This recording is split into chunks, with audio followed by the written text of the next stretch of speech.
All right.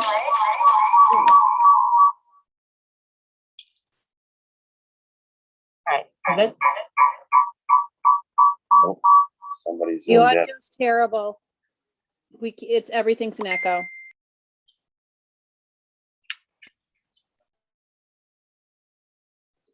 Is there a way for all you guys to turn your screens on? It's kind of odd right now that you guys appear to be having a meeting and not looking at the public or me.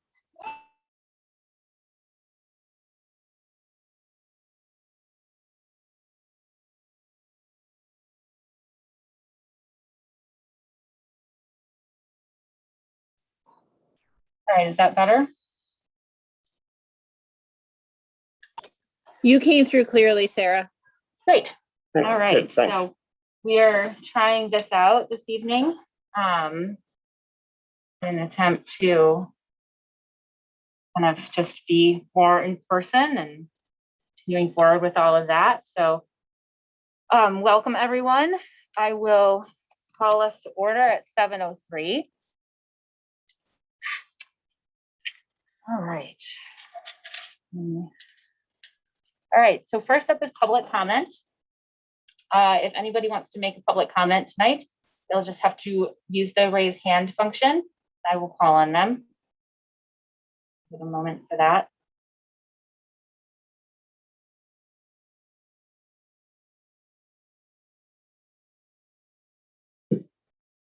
Right, Erin Noonan, just state your name and address for the record, please.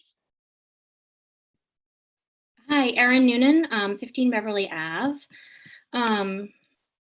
So my comment is just in response to the budget discussions this morning. And I just wanted to share that I am extremely disappointed to learn from this morning that the first student-facing need to hit the cutting room floor in putting next year's budget together is the new K-8 math curriculum. You know, this math curriculum is notoriously outdated. It is extremely language-based, which is very difficult for our early literacy needs students and students with any language-based disabilities. And my understanding from last year's budget discussions was that we were given a 1-year license as a favor, basically from the vendor, to use their outdated 2016 unsupported curriculum because we were in such hardships last year. And that the plan was to have Assistant Superintendent Nan Murphy come to start her position and tackle this curriculum and sourcing a new curriculum for the math program, which my understanding is she has been doing all year. There's been a working group. I believe we are piloting a new program. I know they have selected a new program because I was in some meeting, attending some meeting where she was talking about the choices and that they had decided on one. And I'm just wondering, why are we sacrificing new math curriculum in next year's budget when we've had this working group all year? We've selected a new curriculum. We're actually piloting it in our schools. And we were in such dire straits that we couldn't go without this licensing extension last year. And the way it was discussed this morning, I'm not even clear if we are just going to go, because I know that it was said that the teachers have a good mastery of the program, which I'm sure that they do. But clearly there's licensing implications for this. So we will have to procure and spend money on a license for a curriculum, again, that is outdated and unsupported, when that was not the plan and what we were promised. Do we even know if this vendor will grant us another extension? I would assume that they have new versions of their program that they would like us to buy. And just so everyone's clear, you know, we are not going to have access to Think Central next year for parents and teachers with its materials and the support that goes along with that curriculum. You know, and by the way, because we are not going forward with an override this year, the public should know that if we choose to put a new math curriculum in our budget, we will still have to cut from somewhere else in our operating expenses, which, based on my experience in attending last year's discussions, leaves us with personnel, which would explain possibly why we spent so much time this morning discussing our enrollment numbers for next year during this morning's meeting. As Michelle Cresta said in the meeting this morning, no matter what happens next year, the number that we go to FinCom with in the town is the number we are stuck with all year, no matter what. This it's just been disappointing to realize that our school committee, and in particular, Megan, with your work on this is your second time on the subcommittee for the budget. It's like, once again, we are looking for outside for direction from the town. And I'm going to say Ben Berman in his role as chair of FinCom on what we can ask for to fund our schools for next year. None of you ran for school committee to spend every spring, year after year, choosing between math curriculum and technology for Marblehead schools. Aren't you tired of it? Like, I'm tired of watching it. This isn't why you guys ran. And so, you all know that the school department is autonomous. It's unique in that way. We are autonomous from the town. And your most important job as a committee is to present to the town what the needs of the budgets are for our schools.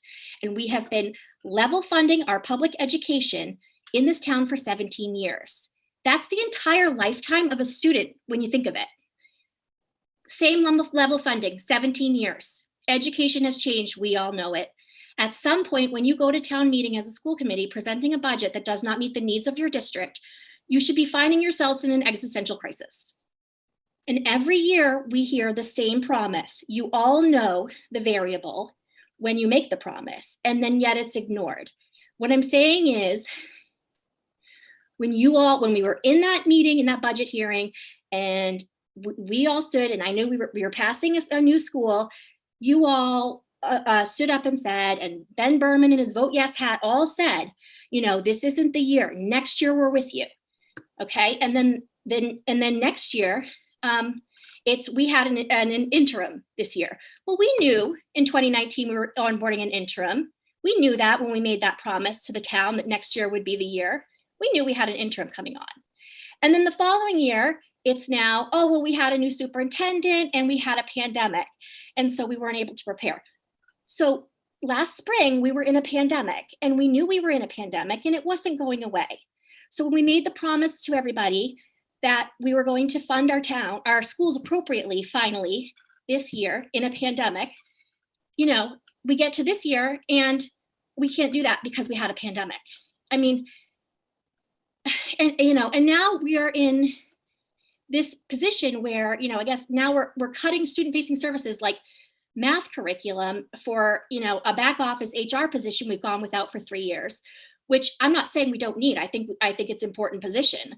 That's not my point, but I don't think we need it before. I don't think we should be making student-facing cuts before an HR position. So I guess I'm just begging you all to just really remember why you ran for the seat. Please start advocating for the funding of our schools and start flexing some muscle at these meetings with the town. You have a warrant article placeholder. You know what our tech needs are. We have $1 million in technology needs. You will know the number for the facilities imminently. Get your leadership team together, roll your sleeves up. I mean, Riley has said publicly that districts are going to be on the hook for any students that are medically unsafe to attend schools. Does our special education department have the funding to provide homebound instruction to some yet unknown, unidentified number of students? I mean, I know we have COVID money, but do we know yet how much this is going to cost us? Do we know what the remedial needs are and the expenses attributed to addressing these? I mean, I respect all of you. You're wonderful, and I love that you've done so much in terms of rebuilding our administration. I would really am just begging you all to please remember the promises that were told to the community. Remember why you all ran for these seats, and start advocating for the budget that our schools need to run our district the way we all know it can be run. Thank you. Thank you, Erin. Reese Dahlberg. Hi, I'm Reese Dahlberg. I live on Fieldbrook Road. I just wanted to take a quick second to thank Amanda Rivers for the pool testing and speak to my family's experience. I have 3 kids in the district, and in true to me fashion, always striving to achieve Mother of the Year status, I forgot to let my kids know that they had been signed up for pool testing, what exactly pool testing is, and what it would entail. Because one must never forget Murphy's Law, of course, is always in play. Of my 3 kids, my very, very anxious 3rd grader was one of the first groups pulled bright and early that very first Monday. All day I imagined the catastrophe that lay ahead when he hopped into the school, into the car after pickup lane. However, he barely remembered being tested. He assured his siblings that it was very easy, not at all scary, and he never once felt anxious. So I just wanted to say on behalf of a hot mess mom who managed to drop the ball in preparing her kids for the program, to thank Amanda, because he was one of the very first kids, and it was great. Thank you, Reese. If it makes you feel any better, I'm a hot mess mom too. Who forgot her kids as Unite, well, so. unite. I'm right there with you. Thank you, Reese. Kim Day. Hi, Kim Day, 18 Liberty Road. I'll keep it brief. I just want to say, after attending the budget subcommittee meeting this morning, I have to admit I'm a little disappointed as well. It was really hard to follow that meeting because none of the materials were shared. You guys met in person. And I don't know if you realize this, but you spent an entire almost hour and not one number was actually like shared during that meeting. So I think that it would just be so helpful. I guess I'm encouraging you to, I hope that this evening's discussion and the future discussions are actually substantive around this budget, and you're sharing more of the information around kind of what we're considering sacrificing if we're not going to go for an override next year, or this year, I'm sorry. So I just encourage you to share as much as possible, and so that if you need support to go for an override, that you have it. And if you decide not to, that the community understands what we're sacrificing. Thank you. Thank you, Kim. All right. That will move us along to our in-person learning and student learning time update. John?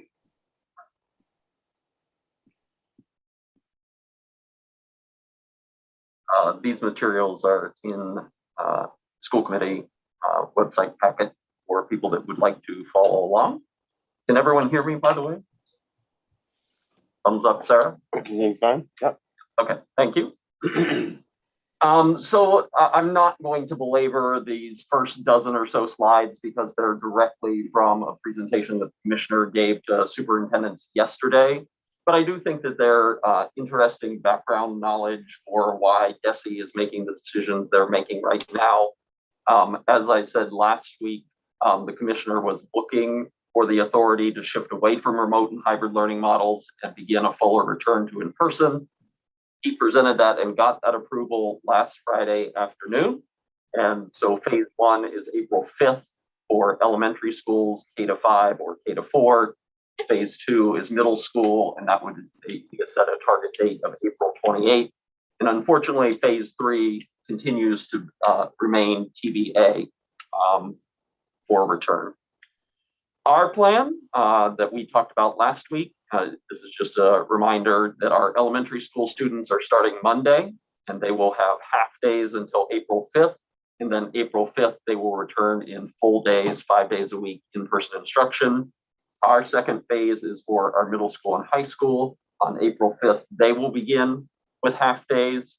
And then when we return from the April vacation, they will be in person 5 days a week, full school days.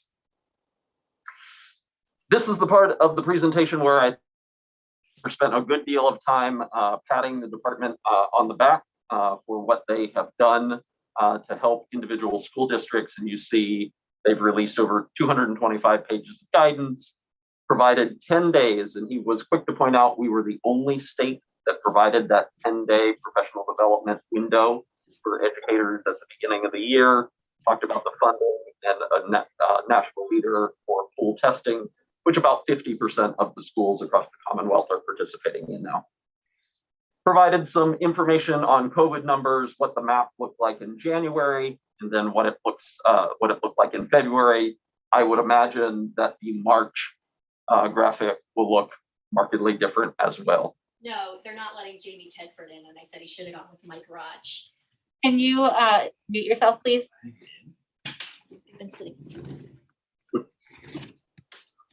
So the vaccine rollout, and the commissioner did announce that when we were meeting yesterday that the governor has prioritized 4 dates for educators for the mass vaccination sites across the Commonwealth.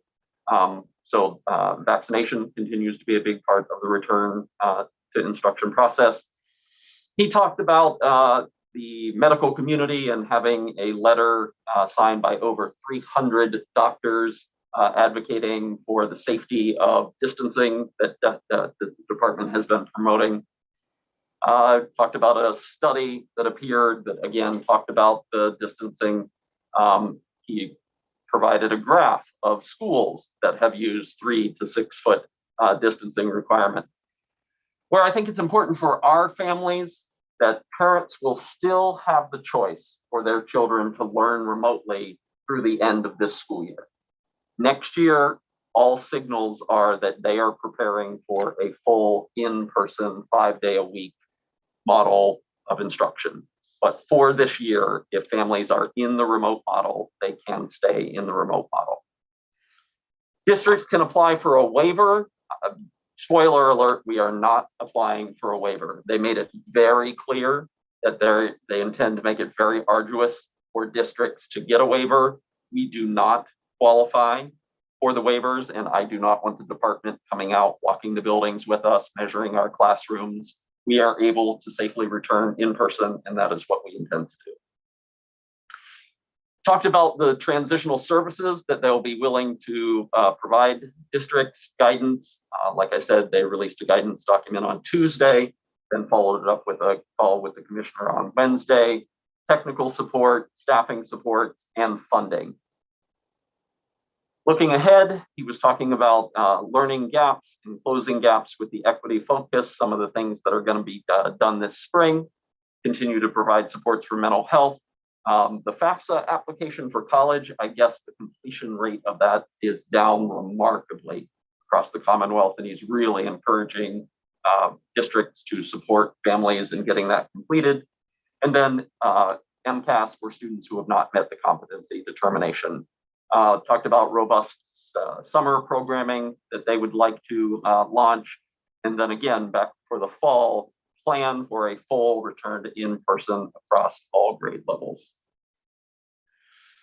Some takeaways from the guidance document: school committee vote, because this often comes up in our conversations, what triggers a vote of the school committee. Because it is a return to full in-person, to adopt that, a vote of the school committee is not necessary. Remote learning should be provided only if parents opt out. I'm going to say our approach 7 to 12, because our K to 6 have already collected this information from families to prepare for Monday. But 7 to 12, I would like to be able to give Matt and Dan the green light to continue with the system they have been using, that if a family wishes to change their learning model, that they need to let them know. So in essence, no news is you're staying with your current model. And the families that are in remote learning, I think it will cause anxiety for people to have to complete a survey saying what model they want because they've been in a certain model. Some of them have vacillated between, but to continue with a system that is known to our families, that they're comfortable with, that do you wish to change your current model? And if you do not respond, you're going to stay in that current model. That's the approach we took with K-6 too. Yes. It's the same thing. Yep. Okay. Yep. Model change guidance, it's very rare that you get to say that DESE provided support in the ways that you needed it, but they do recognize that the programmatic shift that is happening will trigger changes in classroom learning. It could trigger teacher assignments, and that the remote option that districts currently have in place could change because of the implementation of these requirements. In addition, after families make their choice, the district might require a reasonable transition period. And I would like to say something that's going to be in the weekly update tomorrow. Please, please, please do not employ a wait and see approach. So if 7 to 12 families are intending to change their model, Matt and Dan need to know that information now so that they can begin planning. I worry that people will look and say, okay, we're going to watch and see what happens April 5th to April 26th. And if it looks good, then April 26th will go for the full days. The 3 weeks that we have, or the 2 weeks before the April vacation, April 5th to the vacation, we need to know what's happening on April 5th. So Matt and Dan are going to be releasing that model change or request tomorrow. And when families elect to make that change, that's sticking. If you wait until the 26th, that 4 to 6 week window takes us to the end of the year. And so I just want to be very transparent, very clear that families need to, starting tomorrow, and Matt and Dan will each issue that clear guidance, which they have done each quarter along the way. But because this is a major shift, I want to make sure that people know what they're not signing up for or signing for. So just so I'm clear, Please, the quarter, it's the quarter. it is the quarter. So the quarter changes on the 5th. The quarter changes on the Right, and 5th. so what we've said all along is that we can only make changes in this case at quarter change time. So Correct. that's consistent That is with the consistent. process. Yeah, and I think the important thing to note is that we're having 2 shifts, but there's not going to be 2 options. So if you are coming in for 5 half days, you're telling us that you're okay with coming in for 5 full days, because that is our intent. So questions, which we apparently moved on to. I guess my first question is the April 26th date. Yeah. Can you just talk me through that? Because I thought when we left it last week, we were aiming for everyone in full day on April 5th. So just talk me through that change. It's the same that we did for K to 6, for making sure that people can transition back to the building, and passing times, particularly at the high school and the middle school and the high school, moving that many students, double the amount of students through the building, getting people comfortable with being in the building with the spacing. I just think that it's a good model for staff and students. And it really is 2 weeks, because we go on the April vacation of, it's not similar, it's not the same as the K to 6. So I've been doing a lot of thinking about this, because I think it was probably pretty obvious. I'm just trying to say things and focus on the weight room. That I was more in favor of starting at half days, like kind of doing what we've done all through this, like this continual step-by-step process. And you know, there's been a lot, we've gotten a lot of information, even though I said last week, you know, the 50-50 split on some of the data that we got from 7 to 12 was like not what I was hoping for, because it didn't give us a lot of direction. It still did give us information, and it tells us that 50% of our students are kind of like meh on making any more changes. And I heard this loud and clear last week as I sat in the high school SAC as well. That of the students there, and I don't remember how many students there were, but there was, you know, a handful, that all but one were in favor of really just kind of riding out the year. So I stepped back in the days after last week's meeting and kind of thought about, all right, how do we balance this? Because we know as adults and as, you know, a part of this system, that our kids are going to do best when they're in the classrooms 5 full days a week, that's where we need to go to. But what we have in our hands is we're hearing like that there's concern around that, like that's not exactly where our students' heads are at. So how do we help our students get there? And so I just started, you know, and I know I sent you guys a couple of articles today. I don't know who got a chance to read them, but there was one, and it was an opinion article, but I watched this woman on a news program the other day. And so, you know, she talked about kind of what she's seen as a physician, and it I think as a therapist, it mirrors this, that when we all know, we talked a lot about like that we're dealing with a trauma situation, that every single one of us has experienced this trauma for this past year. Our kids are certainly dealing with it. And so if we think about, you know, when someone's dealing with a trauma and trying to get back to normal after whatever traumatic event they've had, it's not throw them right back in. You know, we need to take this step-by-step approach in sort of getting, kind of walking people into towards where we want to go, where we want them to be. You do it. Yep. Thanks. And I think that's what we need to do here. And so not doing anything and tossing them back in the fall is not the right way to go either. But, and I think, just sort of riding this year out, even if it's half days, I don't know that that's the right thing either, but I think we need to do this. We need to do this intentionally and with direction and slowly, or not slowly, but proceed with caution. This doctor that I watched, she used the analogy of, we're not like, and this was just generally not in particular to schools, but we're not going to just all jump off this cliff of like, oh yay, COVID's over and now we go back to normal. That we all probably have some layers of anxiety around like the idea of hugging someone again, of, being in a restaurant and all just kind of mingling again.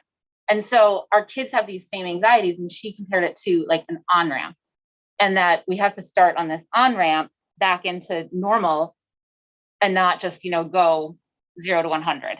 And that really stuck with me. And I think that's the approach that I would like to see us take. So I appreciate everything you said, and I don't disagree. I think getting back to some sense of normalcy is going to be a transition period for sure. I guess where I was coming from is I also heard, what Dan and Matt said about their students and what you said about the SAC. And what I took away from it was that the students don't want a lot of changes. That was specifically the feedback on the AM/PM, because they felt like they knew another change was coming, didn't want to go through multiple changes.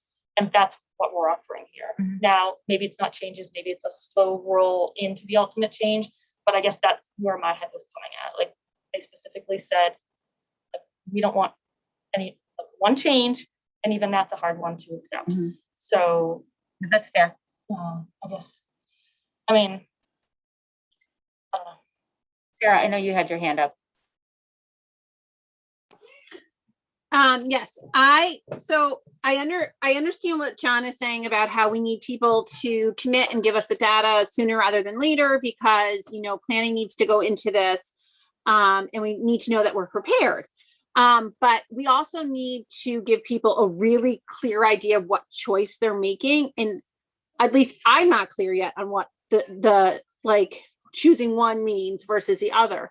For example, have we written to people and told them that, or putting it in writing anywhere that, this will mean 6 feet, this will mean 3 feet, things like that. I think that's pertinent data that people really need to make an educated decision, because I think once we give them what the plan is, we have to stick to that plan and we can't switch it, because we can't hold people to a decision if we're changing, what that decision entails. And this kind of moves me to the next point, where I see here, it says you highlighted in the model change guidance, the remote learning option may look different than the model offered prior to the implementation of these new requirements. So some people who chose to stay in the remote option or are making that choice are doing it for the continuity of, schedule, continuity of services, things like that. So if they made that choice based on, keeping things on one path, and then we say, well, actually, we're going to change that path. Again, we're changing the parameters that people use to make their decisions.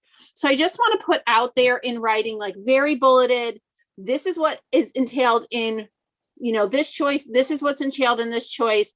If you stay remote, you will have, if you're a remote family and you stay remote, there will be no schedule changes, or there will be schedule changes, and this is what they are. So I think that we just have to be really clear on what people are choosing before we can ask them to choose. It will come as no surprise to you, Sarah, that Matt and Dan are sitting like this above their computers, waiting to hit send until after tonight's school committee meeting, outlining for their individual schools what the program will look like, understanding that if there is a tidal wave of people moving one way or the other, it will be just as Desi highlighted there, or I highlighted what Desi said in green, or in the yellow, it might look different. So they have to be prepared that in Q1 to Q2, Q2 to Q3, they might have had a delta of 15 movement if that delta now becomes 50, they may have to have a compress 2 sections of a class into one to allow that teacher to teach a remote section. So they need these numbers in order to make those decisions, and there is no possible way they can foreshadow that right now. Yeah, I just want to make sure where it says remote learning option may look different, that it's not that, for instance, it's all year been that this is the way remote learning functions, that, your music teacher may change or this may change, but the functionality and the schedule of it and that continuum of it isn't changing. Because for K through 6, they made this decision, and now there's here, like we're reading right here, that it may change, and that those people may have chose differently if they realized that like their schedule is going to now be different or something like that. No, I don't think it has for K to 6. I think the principals K to 6 have communicated that out very clearly, and that actually came up in a conversation this morning to make sure that any family who their teacher was going to change or that has been notified of that, so that Monday a child doesn't show up and say, "What do you mean I have Mrs. Smith? I've had Mr. Jones all year." Yeah, I asked that question at reopening this morning to just make sure that that was clarified, and that so that we knew that those announcements had been made for that chunk of kids. I can just tell you firsthand that like our kids are hearing from their teachers that they're no longer going to be their teacher. Like they're not, parents aren't hearing it. Kids are hearing it first, and it's class setting. So that's just the way it in reality is unfolding. But that's a parent issue, not a school committee issue. So I'm dealing with that as a parent, but I just want to make sure that things. Let me just say, Sarah, that's troubling to me to hear that, because that's not the way that should happen. And so I am unaware that that's happening. So and that's why, in fairness to you, it's a parent issue, so it doesn't go right from me to the superintendent. I'm going through the channels, so that's a separate issue. But I just want to make the point that I want to make sure that people know what they're choosing, and you've answered to that, so I thank you for it. So I do want to phone a friend, because I see Matt Fox has raised his hand, and through the chair, with your permission, absolutely. I would like to allow Matt, because I'm sure that he has a clarifying for what will happen at the event. I just, sorry, I have to put my hand down. I just wanted to respond to Sarah Fox's question about the schedule and remote students at our level. Well, my level in particular, I speak to my school. Every single schedule change has impacted also our remote students. So every time we have changed the schedule this year, our remote students have changed with us, because with our model, our teachers are teaching, on 2 different teams, one of the 7th and one of the 8th, are teaching 4 in-person classes and 1 remote class. So we can't have that remote class have a different schedule than everybody else, because it physically wouldn't work. And so we've been communicating that with the entire, with families the entire time and the entire way through, and with anybody who's shifting into the remote program, they know that. That's how we sold this from the beginning of the school year. So there will be a schedule change for everybody in my building equally. It will take place for everybody, remote or in person. So I just want to throw that out there, that it will happen in 7th and 8th grade. Thank you for answering that. And then at the high school level, we received some emails, and I don't claim to understand how a lot happens with schedules there. But for instance, what one of the concerns was for children or for students who are in BHS or Ingenuity, if they were to opt in to take this full in-person learning, that their transcript would reflect a withdrawal. Is there a way to make it so those on their transcript, it doesn't say that perhaps it could say transfer instead? Because for, a junior that is looking to apply to colleges, having 5 withdrawals is very meaningful, even with the star asterisk next to it, an explanation. Yeah, Sarah, couldn't agree more with you. Had that conversation with Dan Bauer today as a former high school principal. Part of the challenge is state reporting. After October 1st, if anything changes, we have to report it out to the state.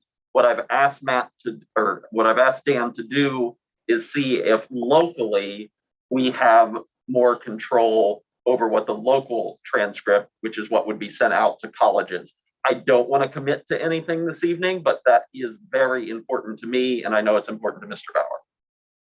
Thank you both for looking into that, because I know that that was prohibiting some students from making that transition. Yep. Moving forward. Any other questions? So, yeah, so I guess, I know Megan's not here. I guess I just want to make sure, because our motion last week was to bring everybody back full days on the 5th. And so are we okay with what Dr. Bucky is suggesting, as these surveys are going out and just, wanting to really have everything ironed out? It gives 3 more weeks, if you count the vacation week for vaccination, which I know is very important to our educators. So on your vote screen here, I know it makes sense why we don't need to vote in this learning model, but what I wonder is, we're at the middle and high school, we'll be going to 3. Will we need to vote to change the MOA, because that's still a legally binding contract, and it may just be as easy as taking the vote, but I mean, you do need that change, correct? We continue to negotiate with MEA on that, yes. Okay. We did a really great session with MEA the other day. Okay, but at some point you'll need that from us, right? Well, if it's changed, like you'll need that from us. That box doesn't get checked because the commissioner's order. It's not as clear cut as that, because there have been decisions in other communities with MOAs, and because the commissioner has changed the model, that isn't settled yet. So I don't want to give a definitive answer for that, but I feel very good about the conversations that are happening with MEA and where we will end with that. Okay, all right. Dr. Bucky, I have a question. So when we say full days, is it for K-6? Is it 5 days of the week? Yes. And for the high school, is it 5 days of the week for half days? It is. It is. Okay. Yep. I'm sorry. Just, John, you mentioned vaccinations. Do you have a feel for where we're at in terms of getting our staff vaccinated? I know there was kind of a big push the past couple of weeks. Yes, I hear positive reports almost every day of people getting appointments or getting their first shot or getting the Johnson & Johnson vaccination. And people were over the moon with the governor's announcement that there would be 4 dates specific. And those will be happening in March and in April, leading up to our transition date of April 26th for full days for 7 to 12. So you haven't had any concerns with teachers? I have not. Yeah, and I know there were the couple of parent groups and PCOs that were really helping, and I think the last number I heard floating around was earlier this week was around 250 appointments for staff and in the district. So A great article in the cover of today's paper about teacher vaccination groups, and I think the number was up over 400 in the article today. So wow. There's a little number. I use a rough number of 500. I would, well, again, I don't. That seems like a logical assessment. Can I just ask 2 more questions? Yeah. You mentioned the survey that Dan and Matt are ready to send out. Yeah. Do we know when what's the deadline for parents getting back to us? Because I'm assuming, well, I shouldn't assume the question, what work, they kind of really need to know that to do a lot of the work, right? Because it will require some changes. So I think it will be a very tight turnaround, and they will communicate that out to families on the survey what the deadline is, but I would anticipate that it's under a week.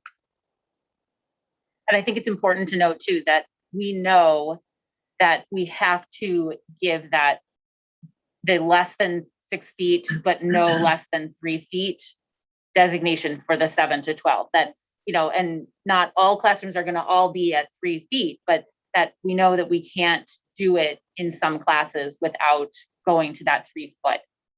So that I think, just to kind of Sarah's point, like that needs to be clear that if you're coming in person or staying in person, that there there's a probability that your child will be at 3 feet in some class or another. Yeah, I guess my question was more around the timelines to make sure that then there's enough time to do all the planning and work that they need to do to hit that April 5th date, right? Yeah, and I think, given that there's concern from our students at that level as well, I think similarly to our younger learners where the desks were brought in and the classrooms were set up, I think it would probably be helpful for this group as well if we can pull that off. Sure. So that they can kind of see, and then it gives them the ability to know how many of their classmates are going to be in that class. So, if they're in a class with 19 kids, they're going to know that, it's going to look like this and they're going to be spread like this. Whereas if they're in a class with 27, then it's going to look tighter and you will have someone next to you. And I think it's very important to note that whenever possible, classrooms are going to go outside to learn, and that lunch is the same way. And that at lunch, because it's unmasked, it will be at 6 feet. So that, we have that's another layer of planning, obviously, but lunch will be at 6 feet because that is the safety guidance. Yeah, Emily? Will those be sent out, Yes. the little videos? Yes. Those are great. Yeah, and they're going to be posted on Back Together. Okay. We can really see how much space at the lower level, having both cohorts back. So it was great. And I think, John, and I think Sarah, you may have wanted to say something. Can we, you referenced that Lancet article, and that one is somewhat old. There's a great new article coming out of the New York Public Schools this week about transmission within school or the lack thereof. Can we start to put up some of that information so that we can get this, all the stuff that we're consuming as we're completely, consumed with getting our kids back in the classrooms, that we can put that out there for the community so that they can kind of start to wrap their heads around it, start to, learn the new data that's been released since the fall and kind of all the ways that science has and is showing us, that it's safe. And I know Dusty's, hitting this 3 foot really hard. And so if we can kind of point out why that data is good and why we're now leaning on it. I think it's important to, you communicate the data that we're using, at least. What is the data that we're using?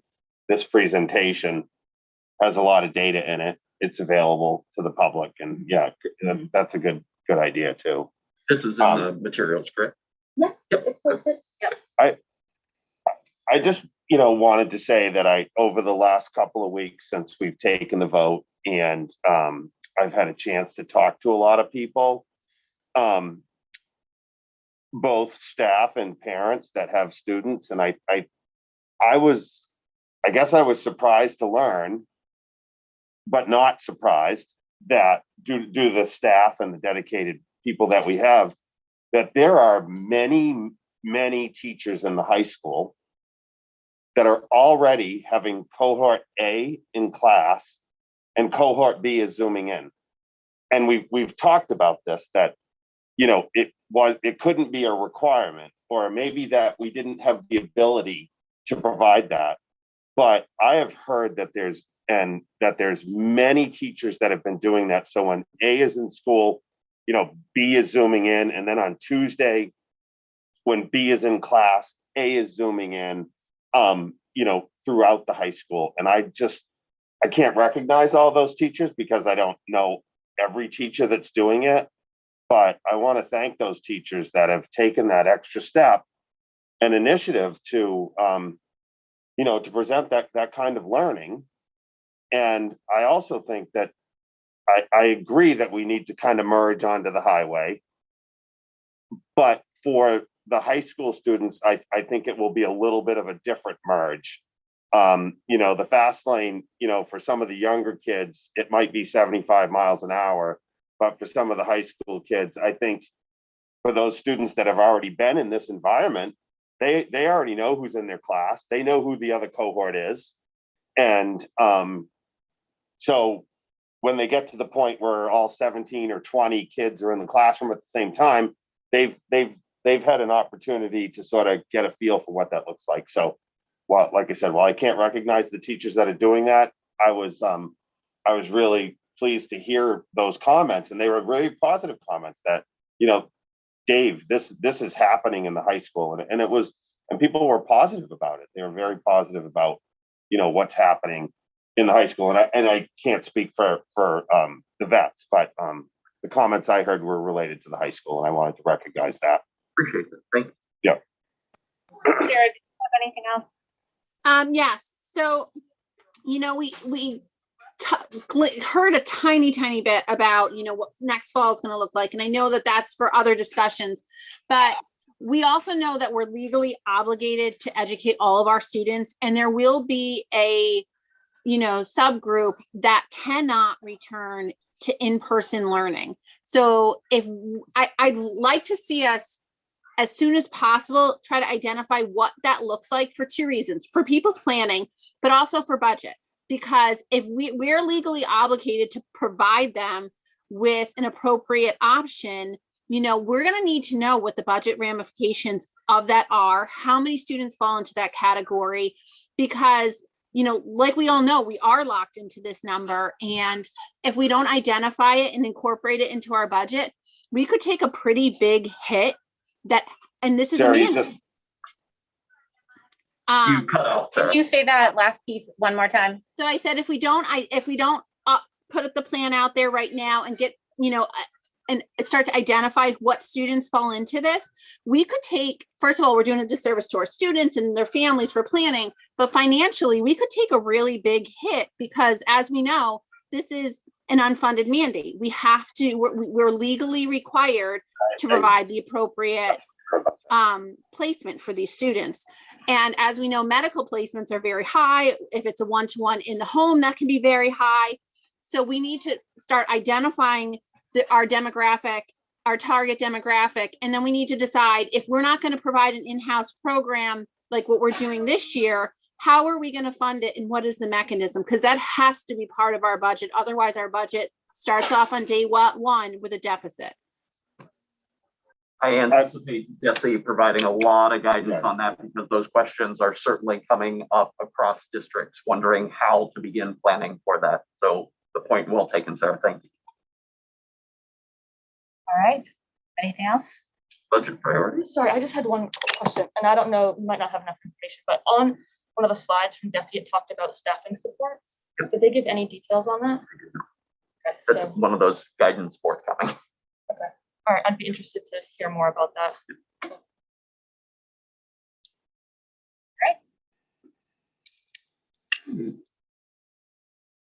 Budget priorities. I will say something that I saw in a budget presentation given to this group last year. This is a very iterative process, that what's discussed on March 11th is not the final budget.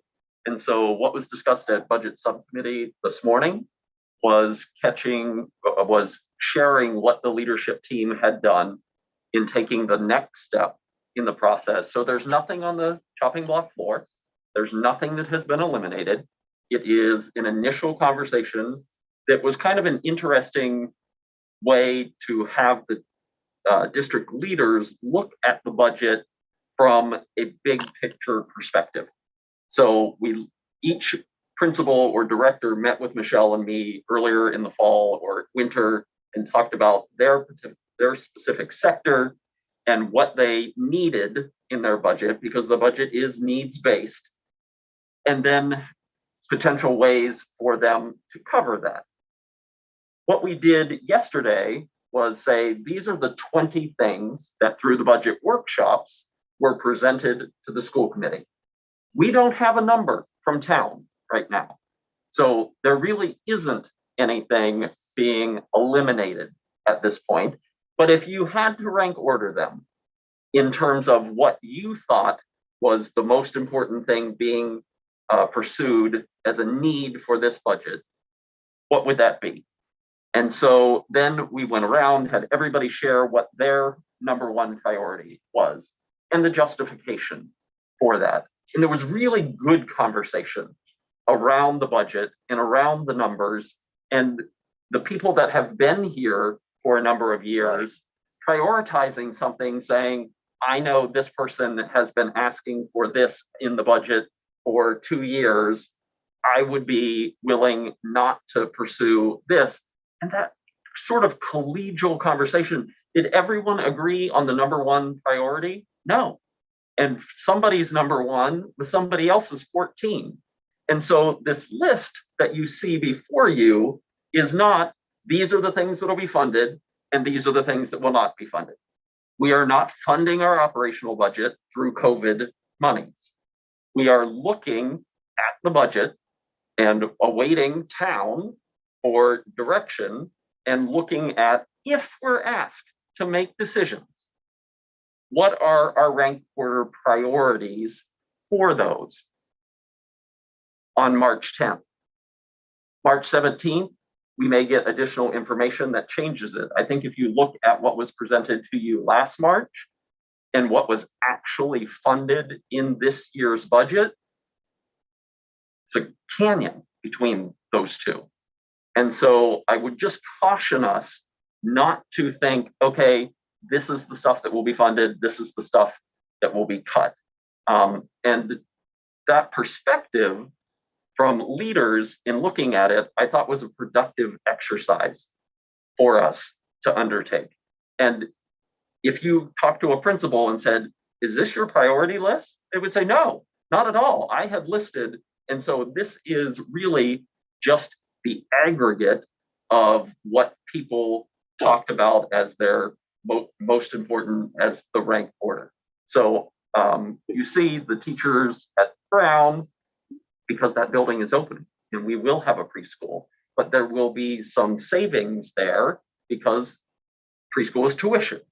And so there are so many variables, and I really liked Bill's articulation that this is an iterative process. And this is March 11th. And we have a meeting with the town budget subcommittee on Tuesday of next week. And I'll get to the calendar later. But this is the second slide of those budget priorities prioritized. And maybe I should have put in parentheses at this time. I guess, you know, and I'm sure everyone else will have questions, but I just wanted to, you know, highlight the fact that John mentioned that this is just a ranked order now from his leadership team, which I think, you know, to be honest, I really appreciate the approach that he took to get there. And just because we had comments, the conversation that we had specifically around curriculum was just as a result of the conversation that John's leadership team had. So I guess I really hope that you know, it sounds like the impression was that we're not funding curriculum. That was not the intent of that conversation at all. So I just want to clarify that for whoever, you know, is listening. It was more just around the needs and where we are with that. So, you know, I do want to highlight there's nothing, you know, the subcommittee does not chop anything. Anyway, that's for the full committee to be listing like what is our priority and what do we want to fund. We're not even talking about those things right now. It's just prioritizing and, you know, getting more information from the leadership team. I will say that the budget subcommittee did direct me today to ask Nan Murphy as assistant superintendent to come and speak to the math piece in particular and why she thinks there could be flexibility in the consideration. Not that it won't be funded, but if we need to take a tiered approach to it or a phased approach to it, for her to share her thinking behind that. And also her thinking around, because she's looking at curriculum across the district. So how does that fit into her long-term plans for that? Sarah? So I too was on the call this morning, and I just, you know, was there as a spectator and listening because I like to, you know, know what's going on. And it is March 11th, but there was talk of, you know, our budget hearing, we're going to kick it back, but even when we kick it back, that's 3 weeks out. And to be perfectly honest, in a budget process, 3 weeks out, it's not a lot of time. So we're getting close to the wire. We need to get some work done. We haven't moved the needle. So the way I see this happening, there's one of a few options. And I would request that on Tuesday's meeting, the very clear question is asked, is the number we're working off of as the town number, their number? Is there wiggle room? Are we going to get some more? Because my sense has been all along that they have been abundantly clear that there is no more water in the well. That is the number, and that's where we stand. I could be wrong with my interpretation, so I would like that I think you clarification. are. I think Okay, you are. Yeah. I'm gonna ask that I'm allowed to finish my statements because I think that Just sometimes. Please go on. Yeah. So if we can get that very clearly, asked and answered, that would be really helpful. Is this the final number? Because like I said, one of a few things is going to happen. That's not the final number, and they can move the needle towards that. I'm going to round and say $1 million delta. Maybe they can move that needle. Maybe they can't. We need that answer to start with. If they can't move the needle, we reference Bill and his infinite wisdom. He was abundantly clear. Anybody who wants to watch the budget hearing from last year, it's up. He was abundantly clear. He said, we have tightened our expense lines as much as we can. You're not getting any more money in pencils. The only place left to go is this, and I see John shaking his head, yes. The only place left to go is staff lines. So that leaves us, if we're not moving the needle, which we have to determine next week, that leaves us two options. We either start dropping priorities or we start dropping staff to fund these priorities. And it's just a mathematical equation. Those are literally the only, that's the only way you get numbers to move. So I think we need to start being very clear about where we are, where that needle sits. And when we find out where it sits, we need to start rolling up our sleeves and really asking tough questions and getting tough answers and being honest. Because what I'm not okay with doing is going into a budget hearing with the idea that this needle's still moving. The number we present to people at a budget hearing in all good conscience should be the number we're voting on. You don't open a hearing and have people discuss something and then change it. Sarah, I appreciate that. And I was nodding my head because Bill used pencils. I always use copy paper, that we're not going to make up the budget in copy paper. I had my regular meeting with Jason this week and asked the pointed question, are we where we need to be? Do you have the information you need right now from the schools in our process? And he assured me that we are not behind and that he is beginning his work on the town side. And so I said, given that this is my first budget, I want to make sure that we're progressing appropriately and you have the information that you need. And he assures me that he does. And so I am being open, I am being honest and transparent, and the communication will continue on Tuesday with the budget subcommittee and the FinCom representative and Board of Selectmen representative. So David, I've interrupted you. I'm sorry. No, you're 100% right. And you said it in your statement that it's an iterative process. And in the years I was on the finance committee and the years I've been on the school committee, it's no different. You start at this level and you work down through the process. I think the comment was made this morning at our meeting, you go to do a renovation in your home and you might start at this level and you realize you can only come to this level. That's just what budgeting is. And I think everybody understands the challenges that this entire town's been through due to COVID. So we had COVID first, and then we lost our town finance director.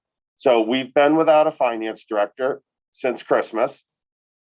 Michelle ably stepped in, volunteered her time to help out Jason, to get him to keep the town moving forward.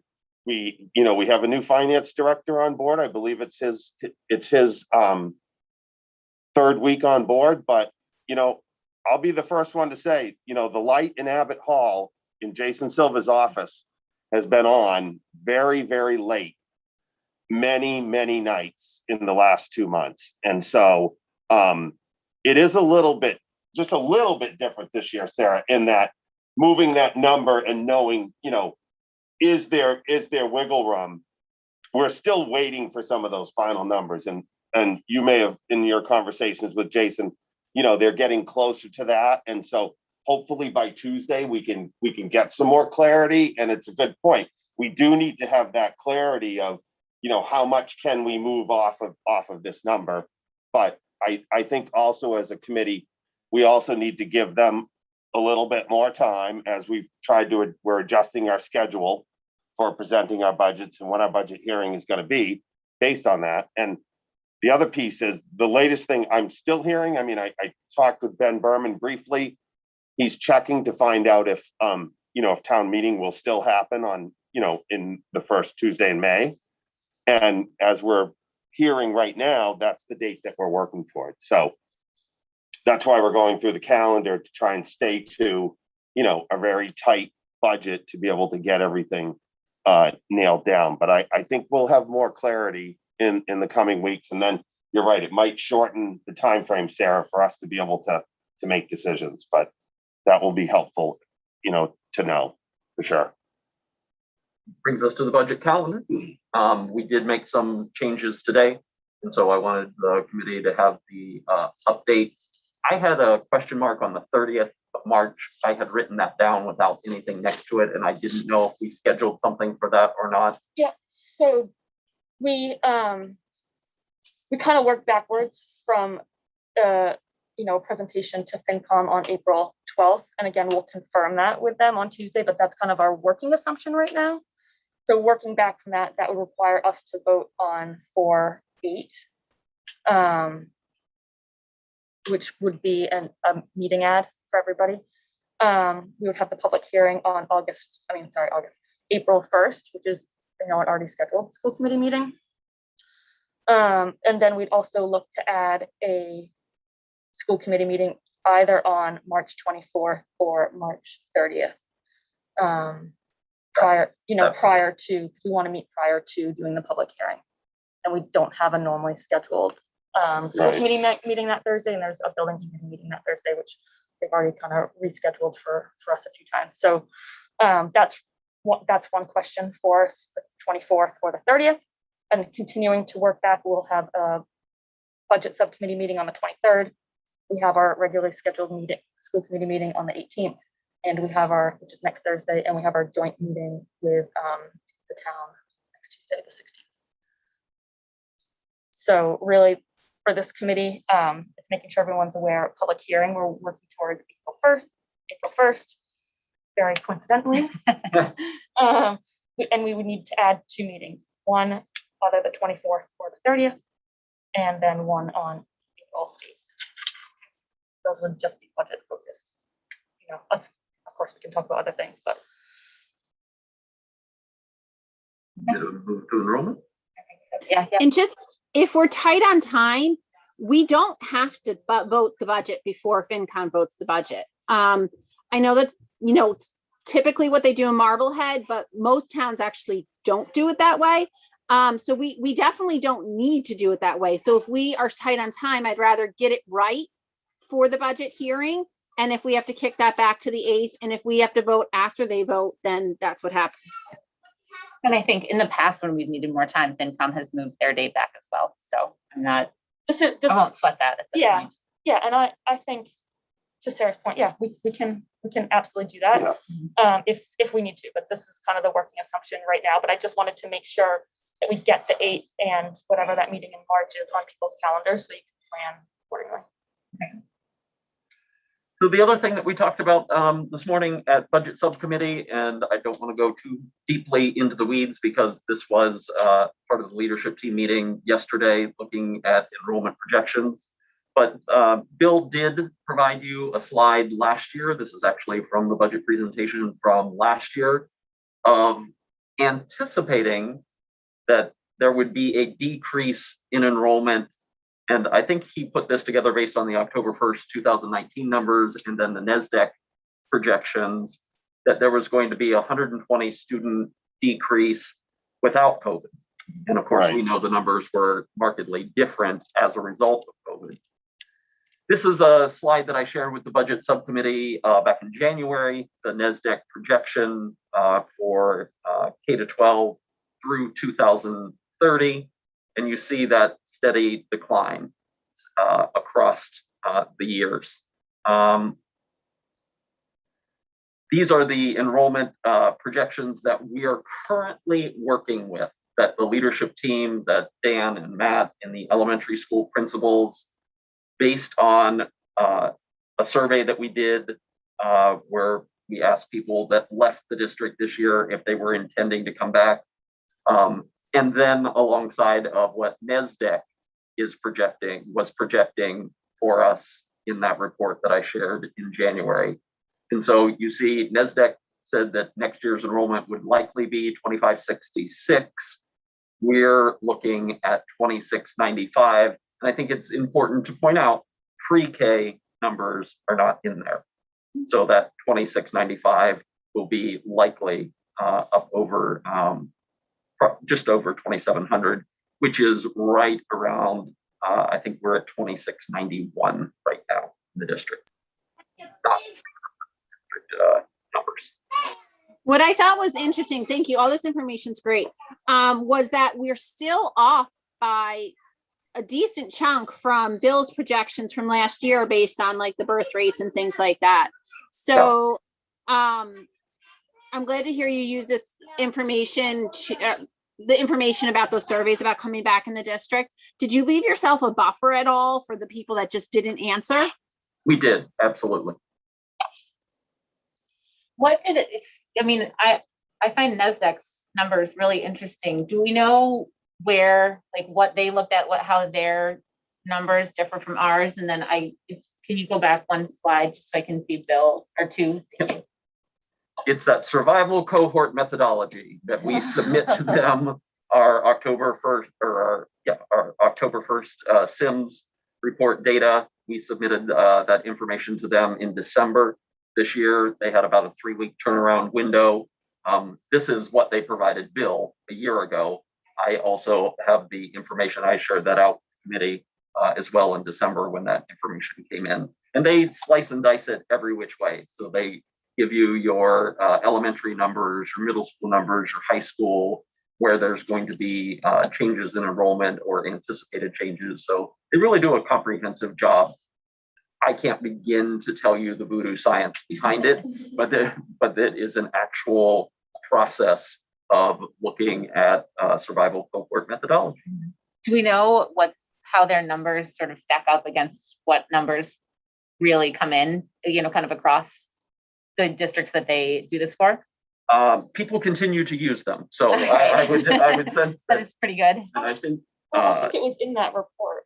you had asked me this morning to do the comparative numbers for what we have this year for what NESDEC asked or anticipated we would have. And so I can create a slide for that for next Thursday if that would be helpful. Sure. Yeah. But I think also in that report they sent us, they kind of talk about what their positivity rate, like what their rate is in terms of the accuracy rate, Okay. I guess, Okay. over time. And it was pretty high. I don't remember the number off the top of my head, but also like I remember reading that report and how much information they looked at for Marblehead specific data. So it's really comprehensive. Really interesting. We will take. Oh, I'm sorry, Sarah. Go ahead. Oh no, I think I actually interrupted you, John. So we will. The administrative team has taken that next deeper dive into sectioning and looking at what average class size will be. And right now, we have 5 classrooms at the Brown Elementary School and 4 classrooms at the Glover at the grade levels. And does that make sense to have 5 sections of a grade level if there are only 80 children anticipated to be? Whereas in another grade level, you have 5 sections where there could be 105 anticipated. And so that's where some staffing decisions may have to be made. We are not there right now. So one thing I'd asked Bill about last year, and he hadn't done it last year, and I'd like us to start moving towards trying to do this. Maybe this isn't the year to add one more thing to the plate, but to reach out to the local preschools. I know some schools, some do it. Like I think Swampscott reaches out to the local preschools and just says, what do you have in your roster? What are you hearing is coming up to us? And he kind of joked that, this chart has served him well, but the Wolverton family was which is my family's name, is like going to completely skew everything we're looking at right now. And he's kind of right. But I do know that, those preschool teachers or directors have a really good handle on, a lot of kids are getting redshirted this year because we've gotten a lot of repeat enrollment for that TK year, or they're more moving on this year. So it's a good resource. And in Marblehead, they do have one group that meets monthly of the directors of all the preschools that you might be able to just tap into that one meeting to ask. But I think it might be a good source to kind of a litmus test of where the enrollment really might hit for K. That's great. That's a great suggestion. Thank you. Sarah, could you connect me with that directors meeting? Do you know anything about that network? Yep, the preschool crowd is definitely my crowd. Okay, okay. I definitely look can forward to make that connection for you. I appreciate And that. I think Thank actually my mother-in-law was the one that started it years and years ago. So I can do that. Thank you. And that's all I have. All right. Other than the, no, I'm going the wrong way. Lord have mercy. The Marblehead COVID Mental Health Task Force, the Board of Health had asked me to share this information, so I wanted to include that as a slide. I did tell Helene at reopening this morning that we would make this information available for citizens that would be interested in participating in the Marblehead COVID Mental Health Task Force. Yeah, so I was on that meeting the other night. Michelle Gottlieb from the Board of Health is going to chair this committee for this task force. She's done some really great work on it. They really want it to be representative of the community. That these two citizen thoughts could be, parents for sure. They definitely are hopeful of that. And then, they really want to be able to look at it throughout the lifespan of like how COVID has impacted all people, not just the schools, even though we know that, the schools are kind of one of the pieces that created the need for this, sort of the concerns that they've been hearing from parents as well, which are similar concerns that we've been hearing. So, it's another great way to get involved and make an impact. One thing that Michelle said at that meeting, which I thought was so spot on and so good for anybody that's thinking of sending a letter of intent in for this, is that history has shown us and all studies have shown us that when we come up to these moments of crisis, that the mental and emotional effects of it last way longer than the actual crisis itself. So this is looking to be, from my interpretation, and Sarah, correct me if I'm wrong, this is looking to be a task force that kind of meets over a longer period of time, because the work they're going to need to do is going to be beyond just, the stop point of this pandemic as we know it. Yeah, absolutely. I don't raise my hand in those meetings. They're not my meetings, but I would go so far as to say we were in a mental health crisis before COVID. And their mental health services weren't supported well enough throughout this country before, and so it's only going to get exponentially worse. So it's called the COVID Mental Health Task Force, but they specifically talked about not setting an end date for this task force, and so from my viewpoint, I would hope that it goes well beyond COVID and sort of working with that, because there's definitely a need. I want to just jump back really quickly because I forgot. Lisa had asked me to mention the volunteer piece to the reopening aspect of everything. So I apologize. We're going to hop back a little bit. That when the volunteers are utilizing the website link and the query at marbleheadschools.org, that we are, because these volunteers are going to be with kids sort of on their own, that we are going to have all volunteers fingerprinted as well. So there's been just a little discussion, and we looked at policy and everything this week. And so that Lisa's asking, and this is all up on the website at this point as well. So all of this information. So if anybody is interested or has questions on this, they can go back to the website, the Marblehead Schools website, and look at all of this. But that so you have to go to a specific place to get your fingerprints done, Identigo. And so there's a code that is for our district to be used at that point. But then Lisa's also asking that you email proof of your appointment. So even before you go to this same Corey@marbleheadschools.org address. So hopefully I did a good job of relaying that information for Lisa. It is all on the website. Yeah. So if people are interested in, we really will be encouraging people to volunteer, get their fingerprints done so that they can support the in-person full days when we get there. And it's my understanding that we need volunteers at every level, At all every grade level. levels. Yeah, Across the district. it's a great school thing. So Sarah, I'd also like to motion to open up to public comment again. I know we had talked at the last meeting about trying to do it at the beginning and the end, and I think a few hands are up. So if I can make the motion to reopen to public comment. Okay, sorry, I had a question before we get. Okay, all right, I'm just gonna let Megan ask her question. And if this is on the agenda, you can tell me, are we gonna get an update on school testing? At next Thursday's meeting. Yep. All right, so Sarah made a motion for public comment. Anyone want to second it? Okay, seconded. All right, Sarah Gold, yes. David Harris, Yes. Megan Taylor, Emily Barron, Sarah Fox. Yes. Okay, so I see two hands up right now. Emily, do it. Hi, everyone. Thank you, Sarah Fox, for motioning to open up to public comment. I am no snowflake, but I am so offended by the remarks made by Sarah Gold tonight about how you're listening to student voices. Really? Now you're listening to student voices and your feedback is that they don't want to go back to school? This is not even the pulse of our community at all. And just because a teenager says to you that they're not wanting to go back to school doesn't mean it's a good idea. I mean, our kids have been running on an empty tank with the rug pulled out from them this year, with varying schedules, and yeah, they want to stay in their pajamas at this point, but that's the point. If you ask a teenager at any point of any year, pandemic or not, they're not going to be wanting to go back to school.